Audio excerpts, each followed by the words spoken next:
আমদানিকারক দেশের তালিকা থেকে অস্ত্র রপ্তানিকারক দেশের তালিকায় নাম লিখাতে যাচ্ছে বাংলাদেশ। খুব শিগগিরই পোশাক শিল্পের মতো বাংলাদেশের আরেকটি প্রধান শিল্প হয়ে উঠবে অস্ত্র রপ্তানি খাত। বাংলাদেশ সেনাবাহিনী তাদের নিজস্ব সমরাস্ত্র কারখানাতে অত্যাধুনিক বিমান বিধ্বংসী মিসাইল তৈরির ঘোষণা দিয়েছে। ইতিমধ্যেই বাংলাদেশ সেনাবাহিনী পরীক্ষামূলকভাবে মিসাইলটির উৎক্ষেপণ সফলভাবে সম্পন্ন করেছে। বাংলাদেশ সেনাবাহিনীর নিজস্ব প্রযুক্তিতে তৈরি এই মিসাইলটির নাম হচ্ছে FN-16। এই মিসাইলটি হচ্ছে বাংলাদেশ সেনাবাহিনীর প্রথম তৈরি মিসাইল। মিসাইলটির শত্রুপক্ষের যে কোনো টার্গেটে নির্ভুলভাবে হামলা চালাতে সক্ষম। বাংলাদেশের তৈরি এই মিসাইলটির রেঞ্জ 70 থেকে 90 কিলোমিটার।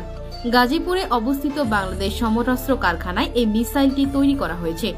গাজীপুরে অবস্থিত বাংলাদেশ অর্ডিন্যান্স ফ্যাক্টরি হচ্ছে বাংলাদেশের সর্ববৃহৎ সমরাস্ত্র কারখানা। এটি পুরোপুরি সেনাবাহিনীর নিয়ন্ত্রণাধীন একটি প্রতিষ্ঠান। এই কারখানাটি থেকে বাংলাদেশ সেনাবাহিনীর জন্য অধিকাংশ অস্ত্র উৎপাদন করা হয়।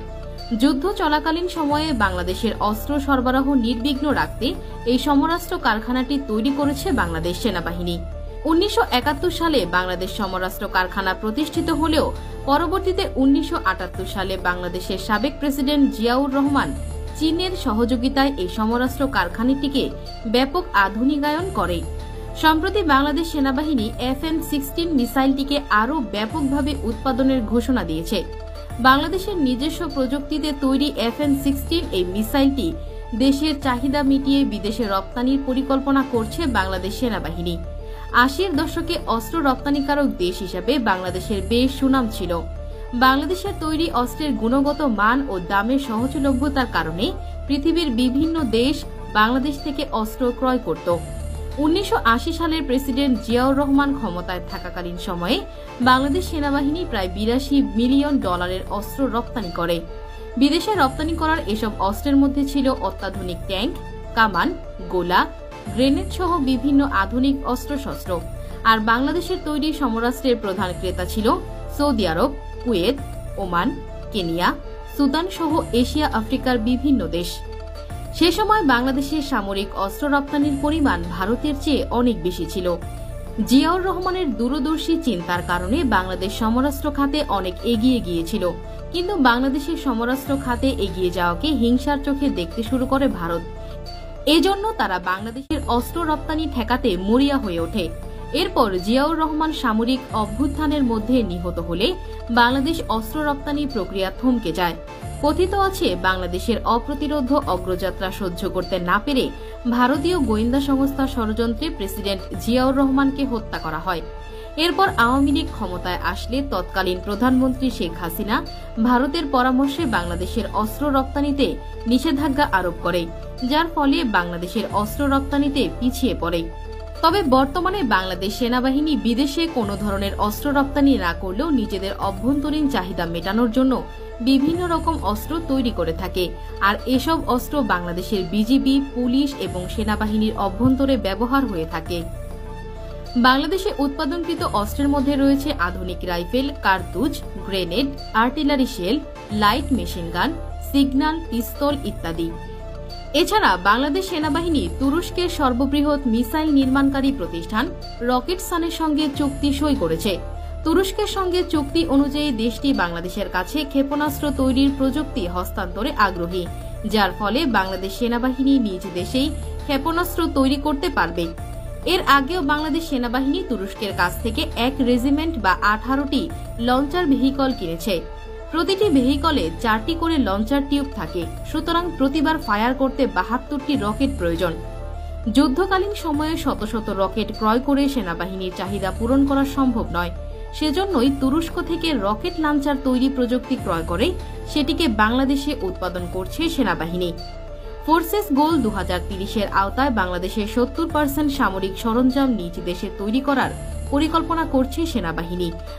আর বিদেশ থেকে প্রযুক্তি ক্রয় করে দেশের মাটিতে আধুনিক অস্ত্র বানাতে পারলে একদিকে যেমন বৈদেশিক মুদ্রা সাশ্রয়ী হবে, ঠিক তেমনইভাবে বাংলাদেশের অভ্যন্তরীণ চাহিদা মিটিয়ে এসব অস্ত্র বিদেশেও রপ্তানি করা যাবে। শুধু সেনাবাহিনী নয়, নৌবাহিনীর যুদ্ধজাহাজ তৈরিতেও এগিয়ে রয়েছে বাংলাদেশ। বাংলাদেশ নৌবাহিনীর নিয়ন্ত্রণাধীন খুলনা শিপইয়ার্ডে তৈরি হচ্ছে আধুনিক সব যুদ্ধজাহাজ। বাংলাদেশের বিশাল সমুদ্র সীমার নিরাপত্তায় বাংলাদেশের তৈরি এসব যুদ্ধজাহাজ কাজ করে যাচ্ছে। বর্তমানে বাংলাদেশের নৌবাহিনী তাদের নিজস্ব প্রযুক্তিতে তৈরি 1 ডজনেরও বেশি যুদ্ধজাহাজ তৈরি করেছে, যেগুলো বর্তমানে বাংলাদেশ নৌবাহিনীর সার্ভিসে আছে। বাংলাদেশ যদি এসব যুদ্ধজাহাজ চীন বা রাশিয়া থেকে ক্রয় করতে যেত, তাহলে এক একটি ফ্রিগেটের দাম কমপক্ষে 500 থেকে 600 মিলিয়ন ডলার পর্যন্ত হতো। অথচ বাংলাদেশ নৌবাহিনী মাত্র $50 মিলিয়ন এসব ফ্রিগেট নিজের দেশের মাটিতেই তৈরি করতে সক্ষম হয়েছে। তাছাড়া জাহাজ নির্মাণে বাংলাদেশি শ্রমিকদের দক্ষতা এবং সস্তা শ্রমের কারণে এসব যুদ্ধ জাহাজ খুব কম খরচে নির্মাণ করা সম্ভব হয়েছে। এর আগেও বাংলাদেশ নৌবাহিনী কেনিয়ার নৌবাহিনীর জন্য একাধিক ফ্রিগেট তৈরি করেছিল। বাংলাদেশ নৌবাহিনীর তৈরিকৃত সবচেয়ে বড় যুদ্ধ জাহাজ হচ্ছে বিএনএস নির্মল। এই যুদ্ধ জাহাজটি শত্রুপক্ষের সাবমেরিন শনাক্ত করে এবং তার ওপর আক্রমণ করতে সক্ষম। এই যুদ্ধ জাহাজটির ওজন 680 টন এবং জাহাজটির দৈর্ঘ্য 64.2 মিটার। বিএনএস নির্মল দিয়ে সমুদ্রে একটানা 15 দিন পর্যন্ত গভীর সমুদ্রে অভিযান পরিচালনা করতে পারে এবং ফ্রিগেটটি পরিচালনা করতে 60 জন নাবিক প্রয়োজন। এই যুদ্ধ জাহাজটি surface two surface missile firing capability রয়েছে। বাংলাদেশের নির্মিত আরও একটি অত্যাধুনিক যুদ্ধ জাহাজ হচ্ছে বিএনএস পদ্মা। এটি ঘন্টায় প্রায় 23 নটিক্যাল মাইল বা 43 কিলোমিটার। এটি 45 জন নাবিককে ধারণ করতে পারে।